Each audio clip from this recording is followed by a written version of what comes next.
बड़े सवालों को मैं आपके सामने रख देता हूँ जल्दी से, एक के बाद एक। नंबर वन, बड़े सवालों में सबसे पहले तो ये कि मजबूत खुलने के बाद क्या है वो वजह जिसकी वजह से आपने गिरावट आती देखी है बाजार में, ये जानना समझना काफ़ी ज़रूरी है। इसके अलावा जो बढ़िया एक्शन दिख रहा है, ऊपर में मुनाफा वसूली है या फिर कोई और डर है बाजार को कि हम क्यों गिर रहे हैं, ये भी समझ लीजिए। अब आज वीकली एक्सपायरी का दिन है और ये जानना भी जरूरी है कि किन लेवल्स पे आपको वीकली एक्सपायरी होती हुई नजर आएगी, वो भी देख लीजिए। तो वीकली एक्सपायरी का भी पूरा एक्शन आपके सामने यहाँ पर बनता हुआ नजर आएगा। इसके साथ साथ अगर आप देखें तो आखिरी घंटे में एक और बड़ा सवाल ये भी कि बाजार का अब अगला बड़ा और मजबूत सपोर्ट किन लेवल्स के आसपास और किन लेवल्स के ऊपर बाजार का बंद होना जरूरी है। तो ये कुछ एक सवाल है जिनके जवाब लेने की हम करेंगे कोशिश। तो पहले सवाल से शुरुआत करते हैं सर। मजबूत खुले थे लेकिन फिर ये गिरावट क्यों आ गई? गिरावट आने में ऐसा कोई खास कारण नहीं है। मजबूत शुरुआत हुई थी, उम्मीद के मुताबिक और बढ़ना था, बढ़े भी। हल्की फुल्की प्रॉफिट बुकिंग आई कुछ बड़े लेवल के आसपास। हमारा मानना था 24,450 24,550 ये रुकावट की रेंज है, उससे थोड़ा सा पहले 24,400 से आए हैं, तो 25-50 पॉइंट का मार्जिन ऑफ एरर तो रहता ही है। तो वहाँ से प्रॉफिट बुकिंग आती हुई देखिए। नंबर वन, सेंसेक्स की वीकली एक्सपायरी भी है, तो आज हमने सुबह कहा भी था कि थोड़ी वीकली एक्सपायरी की वजह से हल्का उतार चढ़ाव बनता ही है और बनना भी चाहिए, गलत नहीं है। दूसरा, लेकिन तीसरा जो सबसे बड़ा कारण पूजा मुझे लगता है जिसकी वजह से आज बाजार ऊपरी स्तरों से प्रॉफिट बुकिंग दिखाते हुए नजर आए, वो है एफआईएस का नंबर। एक दिन खरीदारी, एक दिन बिकवाली, थोड़ी सी हल्की फुल्की खरीदारी आती है, नेक्स्ट दिन वापस बिकवाली आती है। और आई एम श्योर आज की स्क्रीन भी यही बता रही है कि आज का फिर से आंकड़ा आपको बिकवाली का आता हुआ दिखेगा। ये है आपके लिए पूरा का पूरा एक्शन। ठीक है। हाँ, एक और कच्चा तेल भी थोड़ा सा ऊपर आता दिखा, जो 94-95 के आसपास था वो 96-97 की रेंज में आया है। तो थोड़े से कच्चे तेल की रिकवरी भी, मतलब बेसिकली क्या हो रहा है, कच्चा तेल गिरने से इनकार कर रहा है। सारी पॉजिटिव खबरें हैं युद्ध को लेकर, लेकिन उसके बावजूद कच्चा तेल गिरने को इनकार कर रहा है। ये एक बड़ी वजह है। सुबह में हम कह भी रहते सुबह कि कच्चे तेल में 90 से 100 की रेंज चल रही है। 100 के ऊपर ये स्ट्रेस देना शुरू करेगा, 90 के ऊपर अगर कच्चा तेल आएगा तो कच्चे तेल के एंगल से एक कन्फर्मेशन अपनी युद्ध खत्म होने की आनी बाकी है। ट्रंप कह रहे हैं, ईरान कह रहे हैं, बातचीत करेंगे, सब करेंगे, लेकिन कच्चा तेल नहीं कह रहा कि युद्ध खत्म हो गया। कच्चा तेल युद्ध खत्म होने की बात करेगा तो उसको 90 के नीचे होना जरूरी है। सो इसलिए कच्चा तेल, अभी कच्चे तेल की कहानी अलग है, वहाँ की कन्फर्मेशन बाकी है। मिड कैप स्मॉल कैप शेयरों ने हमारे कन्फर्मेशन दे दी, युद्ध खत्म हो गया, युद्ध के पहले के लेवल आ गए। अमेरिका के मार्केट युद्ध के पहले के लेवल पे पहुंच गए। S&P 500 नैस्डैक तो लाइफ हाई पर पहुंच गए।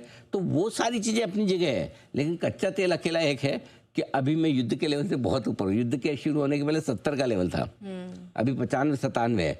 सो कच्चे तेल से अभी कंफर्मेशन आनी बाकी। और एक और कच्चे तेल के ऊपर एक इंटरेस्टिंग रिसर्च कल सुबह मैं और भी रखूंगा कि कच्चा तेल क्यों गिरने से इनकार कर रहा है या क्यों तेजी से नहीं गिर रहा है, वो भी जानना समझना जरूरी है। बट कुल मिला के ये है, ये एक थोड़ा सा आज प्रेशर पॉइंट है आपके लिए। तो सर अब यहाँ से किन लेवल्स पर नजर रखनी चाहिए निफ्टी बैंक निफ्टी में? किन लेवल्स पर नज़र रखनी चाहिए, मैं लेवल्स बता दूं। पहले तो आपको आज जो क्लोजिंग है और वो इम्पोर्टेंट होगी। उससे पहले 23,925 और 24,075 ये वो रेंज है जो अब बचे हुए समय के लिए सपोर्ट का काम करेगी। 23,150 का कल का लो हमने टेस्ट कर लिया, उसके नीचे गए हैं। बैंक निफ्टी के लिए 55,500 और 55,900 आपके लिए सपोर्ट रेंज है बचे हुए समय के लिए। ये आपके लिए इसका काम करेगी। नंबर वन ये निफ्टी और बैंक निफ्टी आपका हो गया, ठीक है। अब आइए ऊपर की तरफ 24,250 24,400 ये वो रेंज है जहाँ पर आते आपको थोड़ी प्रॉफिट बुकिंग आते हुए नजर आएगी। और बैंक निफ्टी पर 56,500 से लेकर 56,775 800 की रेंज है जो प्रॉफिट बुकिंग के तौर पर आप मान के चलिए। ये दो लेवल है, दो रेंज है जिसको आपको फोकस करना।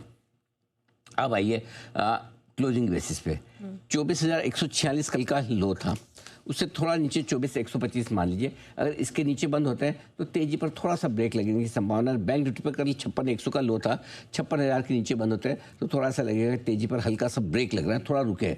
मंदी का संकेत नहीं है, देखिए मंदी के संकेत में तेजी के रुकने के संकेत में बहुत फर्क है। मंदी के संकेत आने में तो अभी बहुत टाइम लगेगा, अभी तक तो दूर दूर है। एक दिन रुकना कोई बहुत बड़ी बात नहीं है, रुक सकते हैं आप कभी, लेकिन ये मंदी के संकेत नहीं, करेक्ट।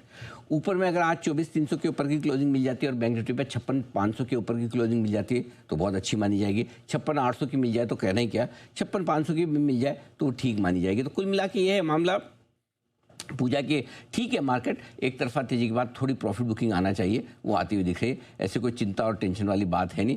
आज का लो निफ्टी का 24,100 का है, थोड़ा सा 50 पॉइंट कल का लो के नीचे आया है, वापस उस कल के लो पे आ गया। एग्जैक्ट कल का लो 24,145 था, अभी 24,145 ही आपका चल रहा है।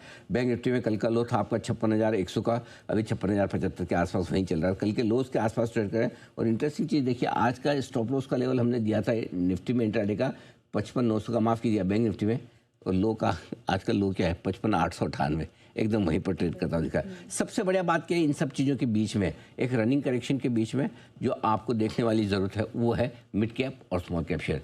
आज भी मिड कैप और स्मॉल कैप शेयर हरे निशान में, और मैं आपको कह भी रहा था सबसे ज़्यादा मजबूत इंडेक्स अगर कोई है इस मार्केट का तो वो मिड कैप इंडेक्स है, जो सिर्फ 6% नीचे बचा है अपने टॉप से, 4%। बाकी सारे के सारे इंडेक्स अभी भी दूर हैं।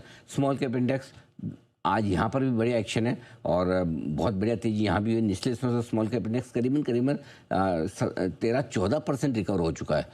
गजब की रिकवरी वहाँ पर आती हुई दिखी है। नहीं सॉरी, 17% रिकवर हो चुका है, अब 13% भेजा, 30% के आसपास ये नीचे हुआ था। और हमने पिछले 2 महीने में बार बार लगातार म्यूचुअल फंड की मास्टर क्लास में भी, अदरवाइज भी हमने स्मॉल कैप शेयरों में पैसा लगाने की बहुत स्ट्रॉन्ग राय दी थी फंड्स के नाम के साथ में, और अगर किसी ने लगाया तो उन्हें डेफिनेटली बड़ा फायदा होगा। बिल्कुल। और सिर्फ जी बिजनेस पर आपको ये भरोसेमंद निवेश का मंत्र मिला था, डराया नहीं, निवेशकों को भरोसा दिलाया मिड कैप और स्मॉल कैप में। और स्मॉल कैप की तेजी को सबसे पहले हमने पकड़ा और लगातार आपको गिरावट में स्मॉल कैप खरीदारी करने की सलाह दी।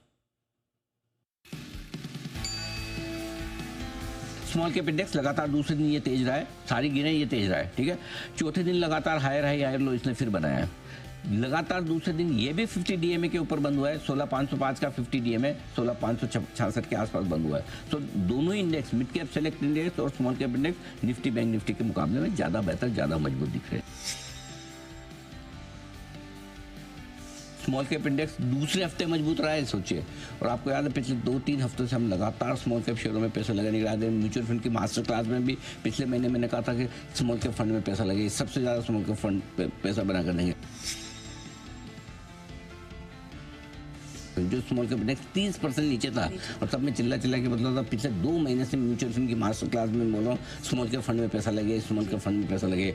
हमने साफ बताया स्मॉल कैप फंड खरीदिए और वो आपके लिए काम आता है।